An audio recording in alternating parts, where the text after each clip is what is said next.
Andy Tryba, welcome to Partnering Leadership. I am thrilled to have you in this conversation with me. Glad to be here. Thanks for having me today. I'm really excited, Andy. You have such rich experience, whether in large organizations, a little bit in government service, and then in acquiring and effectively running so many different companies and setting them up for success. But before we get to some of those conversations, we'd love to know a little bit more about you, Andy. Whereabouts did you grow up, and how did your upbringing impact the kind of person you've become? I was actually born in Japan and lived there until I was about 13 or so. And that had a dramatic impact on the way that I look at the world. If you think about the Japanese culture, it's about honor, respect, tradition, and all of the things that you want to teach your kids and what have you. But also, there's a downside to that, which is they're not pushing innovation fast enough and they're not risk takers. So after I moved to the US and seeing the hybrid between those two, both of those had a profound impact on the way that I look at risk, the way that I look at life. How did that transition work when you came to the US? So my father was in the Navy for 23 years and he got moved and stationed up to the Chicagoland area. And I was this 13-year-old kid coming from Japan where, most of the time I spoke Japanese in Japan. I went to a military school there. And I remember trying to meet people for the first time in the US. And then my big claim to fame was that, and this is obviously way before the internet and all that other good jazz, is I brought the portable Game Boy. In the US, all of the American kids, all they had was Atari and the regular Nintendo. So when I rolled into the playground with this mobile device, there must have been 300 kids around me watching me play this game and what have you. So that rocketed my popularity all on the backs of the portable Game Boy. That's outstanding. And that popularity helped you connect and engage. And it sounds like you have married in your career the best of both cultures, both the entrepreneurship that was in the US, but also respect for tradition and other factors that you picked up in Japan. Now, in one of your initial roles, you were at Intel, Andy, which in many respects, the other Andy Grove, I quote him quite often, both in terms of his thinking about management and leadership, and only the paranoid survive. Love that. So I have a lot of paranoia. And you rose up to director of corporate strategy for an $18 billion division. That is a huge responsibility in a pivotal company. Would love to know, what are some of the things you learned as you were rising up through the ranks and the challenges you faced in leading strategy at Intel? Intel, and I was there for 14 years, will always be near and dear to my heart. I was so fortunate to still be there where the Andy Grove era was still very much a part of the organization. He had left as CEO, and there had been a couple of CEOs while I was there. But the ethos of all of his ways in which he ran companies, the way that he really thought about risk was all over the company itself. And I'm a big fan of all his books, like you also. But I remember it teaching me all of the MBO strategy and really how you manage your team. But it also taught you a lot about management and leadership and the differences between those two. And Intel does a really good job of training young engineers like I was to be able to go and learn those things along the way. But my favorite Andy Grove story, though, was that this must have been early 2000s. And he had come in on one of those full-size Segways.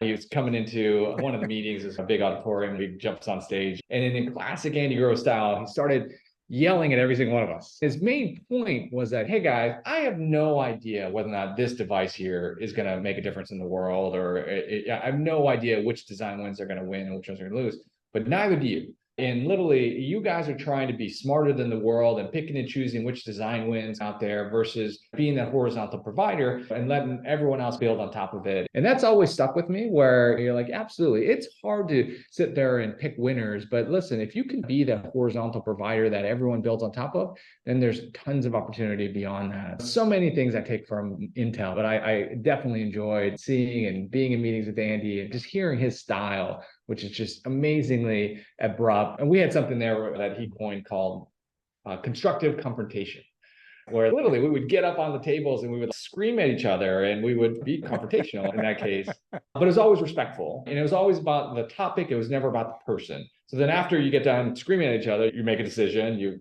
agree or disagree, you commit, and then you walk and you go grab coffee or grab a beer, whatever else it may be. And that culture of getting to the right answer by aggressively challenging each other was another thing that he just pushed all through Intel, and I loved, and I still do that within my companies today. I love that, Andy, for so many reasons. First of all, while I don't necessarily think it's right for most people, there are some geniuses in my view. Andy Grove would be one of them, maybe Steve Jobs and others that can get away with just screaming at people. However, I feel the pendulum has swung a little too far to the other side, where people are respectful with each other, but aren't cognitively challenging and stress testing, which is, in my view, almost just as bad as the other side, screaming for no reason. Would love to know your thoughts of where is that healthy balance, where you are able and willing to challenge without necessarily being obnoxious. The geniuses can get away with it, but most of us, I know I can't get away with it. Yeah, and I know that you're a big fan of Dale Carnegie's How to Win Friends and Influence People, and your training on that. And I agree. You have to be careful not to create a toxic workplace if you just got a bunch of people screaming at each other and what have you. One of our values within the Ionic companies is a softer version of that called radical candor. And Kim Scott wrote a great book where she talked about how direct you are on the x-axis, but then she also added a y-axis, which is how much you care. And her goal is basically, hey, listen, you want to be direct, but you want to do it from a state of caring about the person, caring about the topic. And then all of a sudden, you're doing that and you're being direct to help that person, as opposed to if you are being direct and don't care, you're being obnoxiously aggressive. So there's all of these quadrants, and you want to make sure that you're in that top right quadrant. And I think that's something that is the nicer version of constructive confrontation, and something that we hold within our companies, because you do want to still be direct, but you have to do it with that certain caring. Otherwise, you're just being obnoxious. There is a fine line, and doing it well is really important for teams and organizations.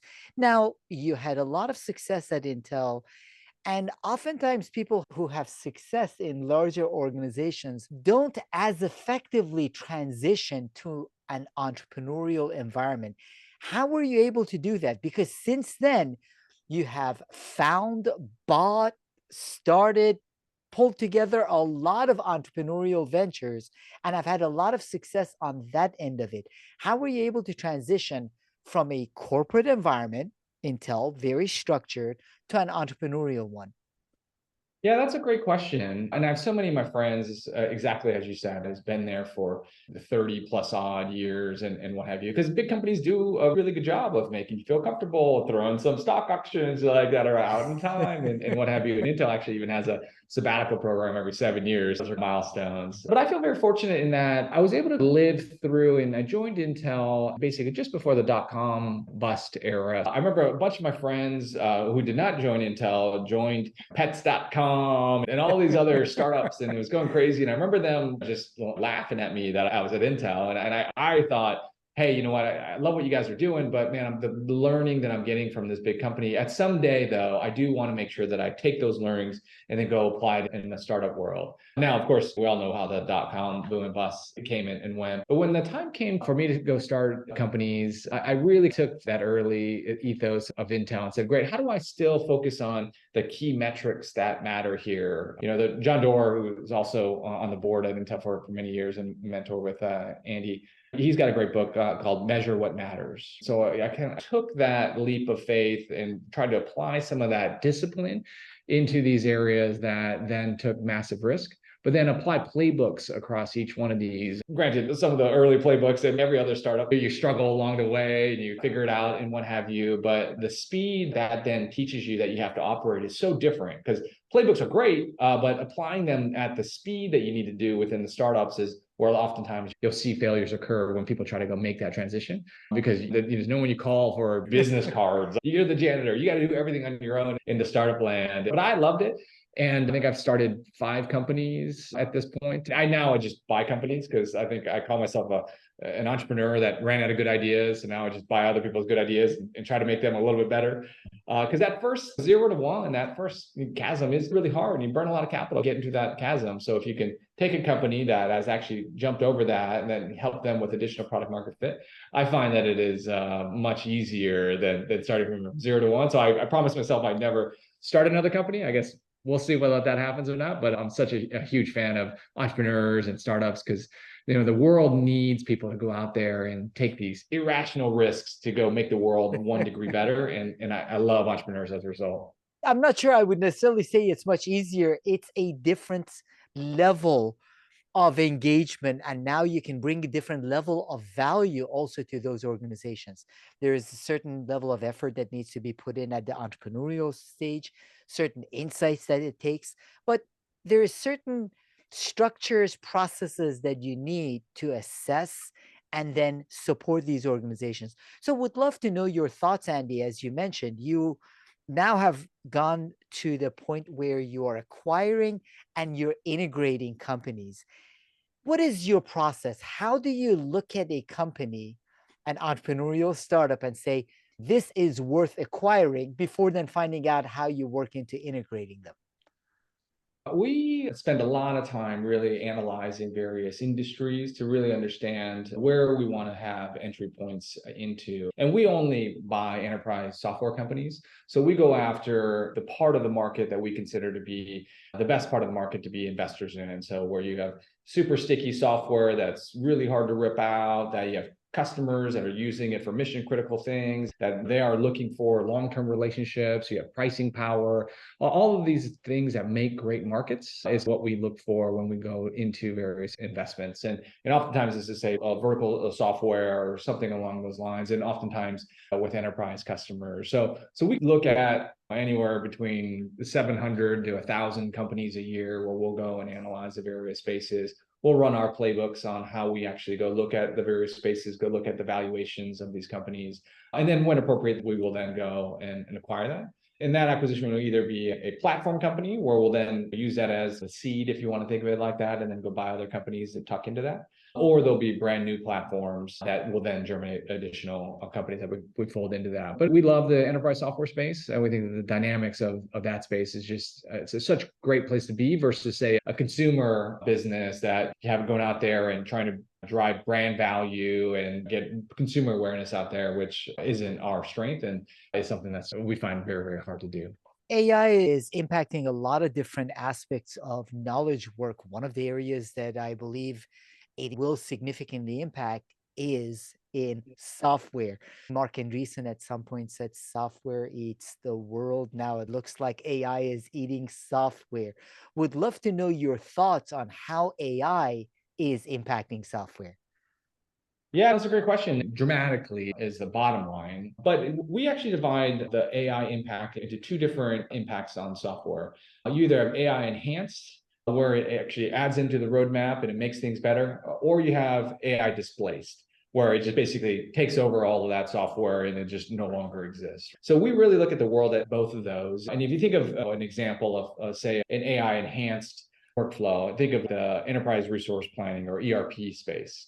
Just because you throw AI on top of it doesn't mean that people are going to rip out their finance and how they do GL and their P&L or their HR and things like that. All of that is still going to remain. But now the way that you can go and apply AI to get insights out of that in a super easy way, and you can talk to your data, is truly what we get excited about. So therefore, we're investing in AI in our ERP companies, for example, to go bring that as part of the roadmap. And it's highly complementary at that particular time. Versus there's a lot of software out there that we avoid in that AI displaced category. There's a lot of legal software out there that law firms use for research and or even writing certain prose and what have you. You can still have some of that AI enhanced, but a lot of that goes away because it just gets replaced by some of the generative AI tools and what have you that are out there. So you really got to look at how AI ends up playing in your space to know which of those two categories you end up falling into.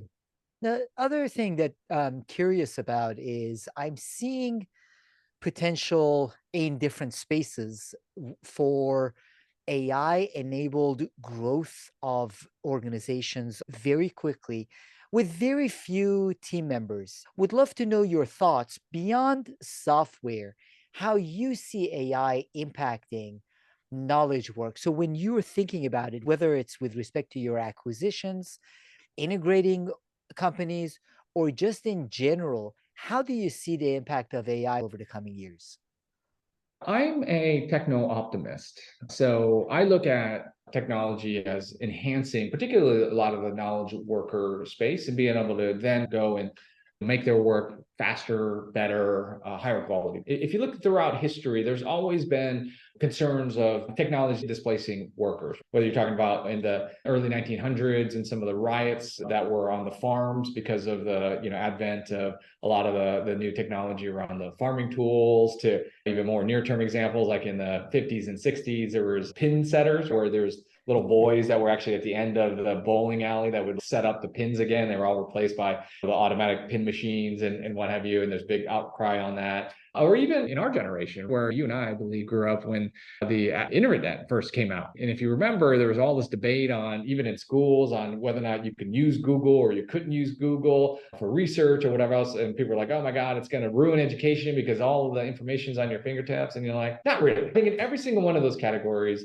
it made the world better. And there's no world that I don't think that AI does the same. So when I look at just various examples, even outside of software dev within my companies, like job descriptions. Job descriptions are something that you either have to have a bank of, or you spend a bunch of time writing. And now you just ask it to write you a job description for a sales rep with XYZ comp for this company. And you can go and do that within minutes now, as opposed to perhaps hours. And you then multiply, that's one trivial use case, but that type of saving of an hour here or there across all of the different knowledge workers across any given company. And then the impact is substantial. So I'm super bullish. Now, there are certainly industries that are going to be displaced, and the speed in which that displacement occurs is going to be an issue because those folks are going to have to be retooled. But then I argue again that AI can actually help them train faster for their next job and what have you. So I view it as an overall humanity net positive, but I know that there's lots of debate on that side of the world. I'm with you. I'm mindful of some of the impact it's going to have, that I think some of the community leaders and business leaders aren't fully aware of and taking into consideration, but there is tremendous potential to augment our thinking. I know you do this yourself and with your organizations, and I do it as well with many of the organizations I guide. It's become a strong, powerful, cognitive, predictive tool, and in most instances, it is not replacing anyone's role. It's doing things we wouldn't have thought of beforehand. So I definitely share some of your optimism. Now, one of the things that not as many people have been optimistic about, Andy, with respect to the CEOs that I interact with, is all of this hybrid work challenge. Most of the CEOs I talk to wish they could rewind the clock back to pre-pandemic and have everyone come to the office 5 days a week the way they did. Now, most of them have not forced that level of return back to the office, but they are grudgingly going along with some level of hybrid work. You have been a pioneer in many respects of remote work. How do you make it work for your teams and organizations so we can learn some lessons from you? Well, thank you. I don't know if I'm a pioneer, but certainly we've been doing remote work much longer than the COVID version of remote work. And I agree with you that a lot of people are reverting back to the old processes because they never went to what I consider the advanced class of remote work. They just handed everyone a webcam and said, here's Zoom or Teams, and called it a day. But that's what they realized, not sufficient. And now they're in this weird space where they're trying to do this hybrid thing, which is literally the worst of both worlds. Hybrid will without a doubt fail, and you should either go all remote or you should go all in person. And I'll talk more about why in a sec. But the advanced class remote has got three elements of it. One is if you're not using it to take advantage of hiring and expanding your hiring pool, then you shouldn't do remote. If you're still hiring people around your zip code of your office, then you might as well just have everyone in the office. So that's a big issue. The second thing is that if you're not focusing on remote culture and how you actually build remote culture, then you shouldn't do remote either. It's very different on how you actually build remote culture, but there's all these additional assets that people have to help you build it, whether you're in a different country, whether you're at home, your kids, all these different things that you can use as tools to build culture that you don't have if they're in their office, and you got to proactively do remote culture. And then the third thing that people never figured out was how you actually make decisions asynchronously. where people are still obviously throwing out there, great, let's still all get on a Zoom meeting together and go meet for hours, and you get Zoom fatigue and what have you. And so if you're not doing all three of those, again, hiring, culture, and asynchronous decision making, you shouldn't do it. You should just go back to what you did in the past. And there's tons of great companies throughout history that did great with just no remote. That's fine. But if you can tackle those, then all of a sudden you're in this new dimension of innovation that all future companies will certainly be that. Because all three of those are incredibly strong. Take just one of them on the global hiring side of it as an example. If you think about your typical company, I'm here in Austin, Texas. If you think about your company as a football team that you need to assemble, these are your players. And if I chose the best players from all of Austin here, and there's 2 million people here, that'd be a pretty good football team, right? But if I were to expand the denominator again to all the United States and choose from 350, 400 million people, my total US, the best players in the United States are probably going to beat my best players in Austin. And then if you expand the denominator again to 7 billion people in the world and choose the best football players from anywhere around the world, I don't think that there's anyone that would argue that global best football team is going to beat my best Austin team. It wouldn't even be a discussion. But when people start thinking about their teams and when they start thinking about the people that they have on their squad, they don't look at it in that same way. And therefore, the companies that do and go tackle those other areas, such as asynchronous decision making, they will, without a doubt, not only have a G&A advantage, but they will have a massive advantage on being able to hire the best people from around the world. Now, again, you have to solve communication and you have to collaboration, all that other good jazz. But those are easier problems to solve than I don't have the right people on my team. That's an interesting perspective. You foresee that as things settle down, there will be some companies that will go fully remote and some that will gravitate back to fully in person because a version of hybrid is the worst of both worlds. That's right. Yeah, the hybrid is the worst of world because you're no longer concentrating on either culture now.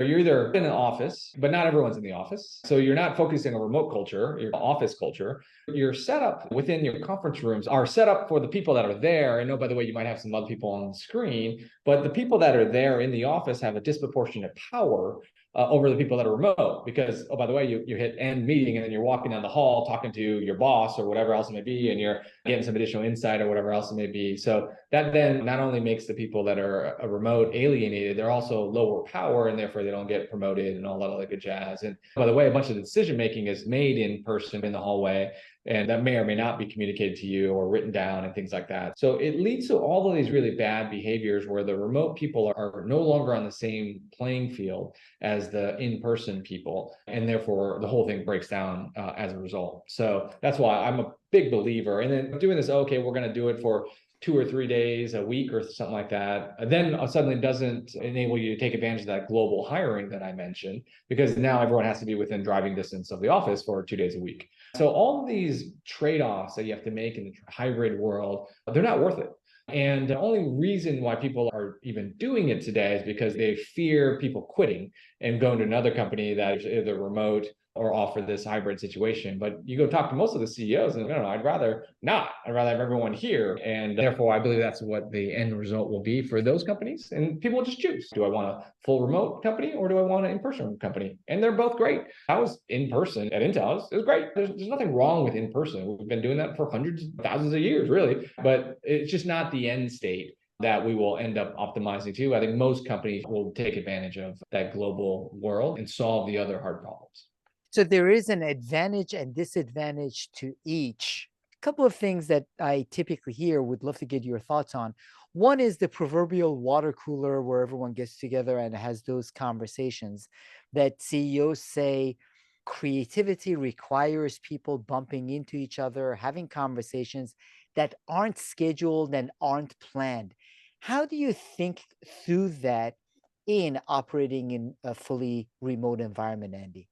Yeah, no, that's a great question too. And I couldn't agree more, where impromptu, casual conversations help out a lot. Now, I disagree. That's where all the great ideas come from. I think the great ideas come from people having long stretches of uninterrupted time to think about a problem and come up with a higher level of solution than random short chats and things like that. But with that said, I do believe that is a drawback of today's tools when it comes to remote, is that lack of impromptu conversation. So therefore, I do believe that these tools, including Zoom that we're using today, will evolve over time, where I think that we will learn that the little red, yellow, and green dots on a little chat channel are insufficient to really understand presence. Because those impromptu conversations are really about presence. So I believe that we will move into more of a skeuomorphic type of a world where you'll actually see people sitting at their desks per se. Maybe they're their avatars, whatever else may be. Maybe it's someday you will all be wearing 3D hologram graphics or glasses or whatever else may be. But you'll see people and then you'll talk to them as if they were next to you, as opposed to, hey, chat, pinging them on a 2D type of a system. So I believe that tools and technology will solve that impromptu discussion problem. And it will be fundamentally better because, oh, by the way, when I think back during my times at Intel, I was traveling for 50% of the time. So I'm not there for anyone to knock on my door anyway, right? So if I was virtually there, even though I was traveling, that would be the best of both worlds. So I believe that will also be solved. It's an interesting future perspective. And to a certain extent, the pandemic for some organizations accelerated the process. And for many instances, I use the example of my girls for about a year doing some remote learning where the teachers weren't trained in it, the curriculum wasn't written for it. So they were shoving something that wasn't meant for remote on remote. Obviously, it was a horrendous experience. And that's what I found a lot of organizations did with their remote and are doing with hybrid.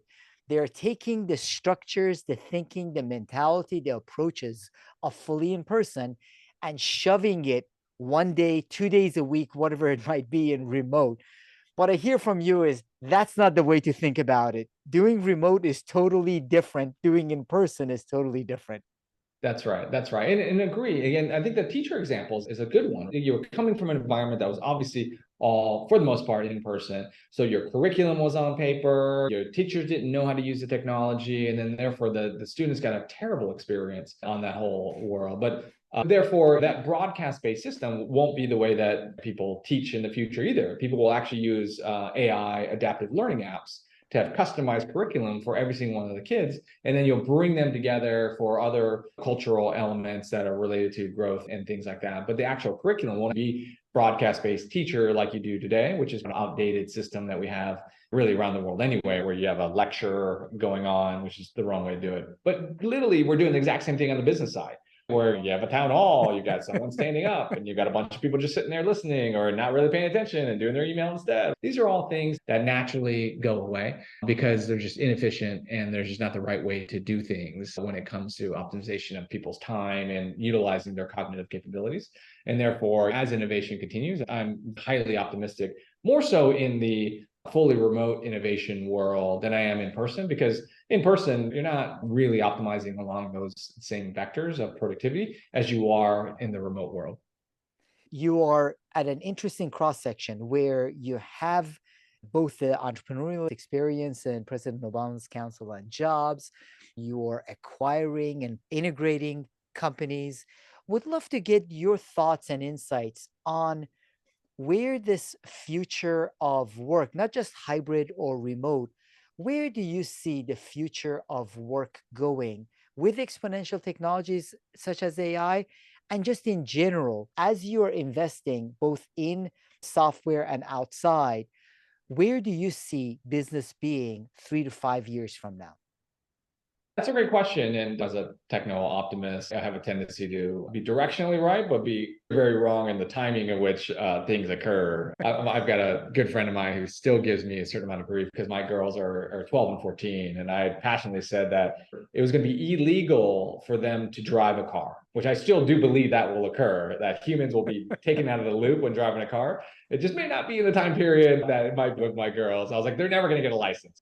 But on the future of work, I couldn't be more excited. I actually think that the future of work is all around this notion of a human cloud, where location no longer becomes the determining factor of you being able to get a job. It's really going to the cloud, just like you would US or others, and you basically pull down the job, quote unquote, that you want. And that job will, I believe, also have different packet sizes. So I believe that the gig worker world is going in that right direction, but it had structural flaws in that. But I believe that certainly for my kids or their kids, they will just be, whatever they're passionate about, they will spend a bunch of time learning. They will go to the human cloud. They will pull down whatever packet size job that they want, whether it be an hour, whether it be a day, whether it be a week, whether it be 6 months, whether it be a year. And then they will basically do that as their profession per se. And then they can turn and switch and do different other things that they want. Because it's really using their cognitive capability, and they literally can go do that from anywhere around the world.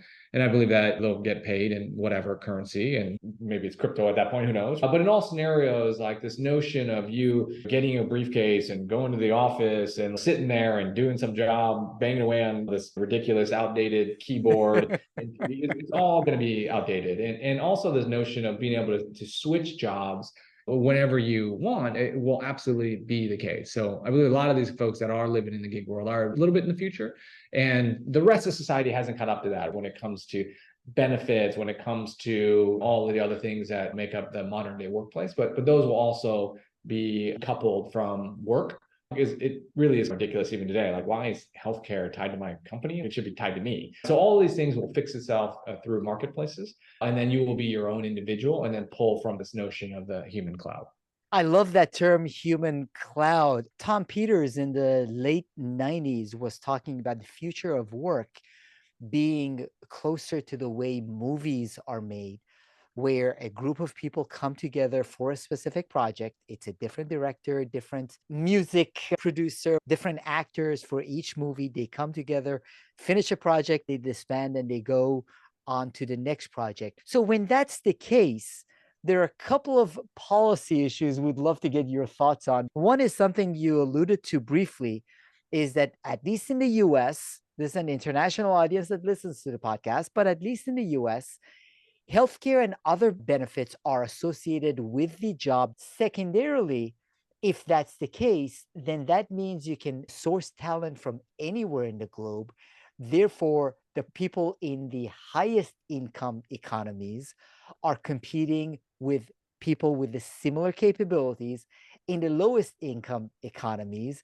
And with AI now fluently translating languages, language won't be a barrier either. So what impact do you think those two will have from a policy front?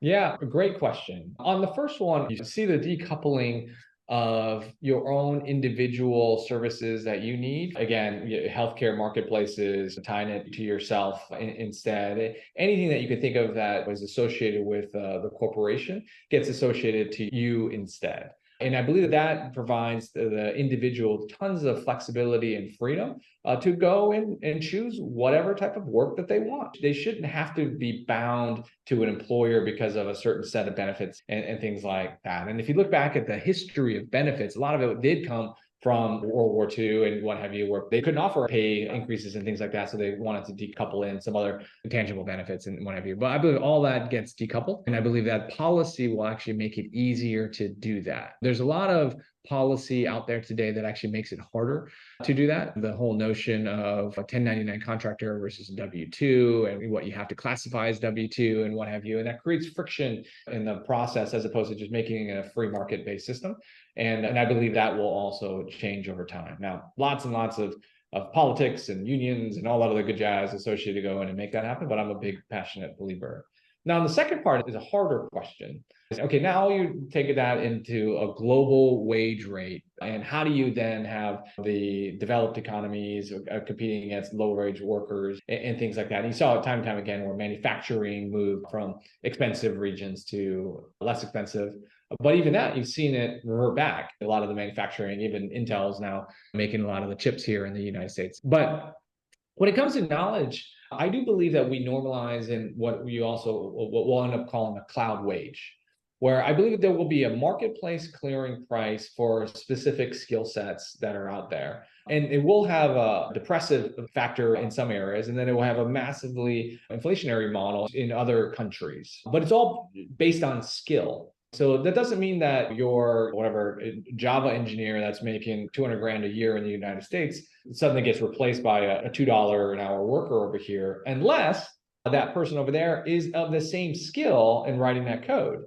And then if they are truly of the same skill, you have to start asking yourself the question, why is it that this person is making $200,000 and this person is not? And I believe that the world will normalize into market clearing rates based on cognitive skill. And it would be more of a marketplace model where it will reward the people that are really good, but they have to continue to scale up and have unique differentiated skill sets. Because if you are a commodity, then yeah, it follows a race to the bottom commodity prices. So it's going to be your job to ensure that you continue to upscale, you continue to be the best, and then you will command the best and the highest wage rate on a global basis. But it shouldn't be that I have to move from Brazil to the United States to get this software development job. Like, why? Why not be able to use the cloud and deliver that person who's great their wage, and then that completely changes society. Then now all of a sudden you're delivering high-paying jobs to areas of the world that simply didn't have that in the past. You're keeping extended families together in one location as opposed to them having to ship money back or something like that. It really starts democratizing the globe when it comes to opportunities that are available. Because at the end of the day, unfortunately, talent in opportunity don't always go hand in hand. There's friction because there's visas and things like that. Though talent is distributed evenly around the world, opportunity isn't. And I believe that the human cloud will actually then be able to deliver those jobs to those people, no matter where they are in the world, as long as they're truly one of the best in the world. Beautiful vision and opportunity for a lot of people around the globe. And also, I mentioned Andy Grove's Only the Paranoid Survive. It should make more of us a little bit more paranoid. It made me more paranoid, Andy, to learn and grow faster in order to stay ahead of the curve. So part of what you're saying is that therefore this requires us to add greater value in our roles rather than the imaginary boundaries, whether those boundaries were country or language, preventing that competition. So for leaders listening to you, Andy, and I know you are an avid reader yourself as well, what are some practices or resources you recommend as they want to think through reinventing themselves, their organizations for the future you envision?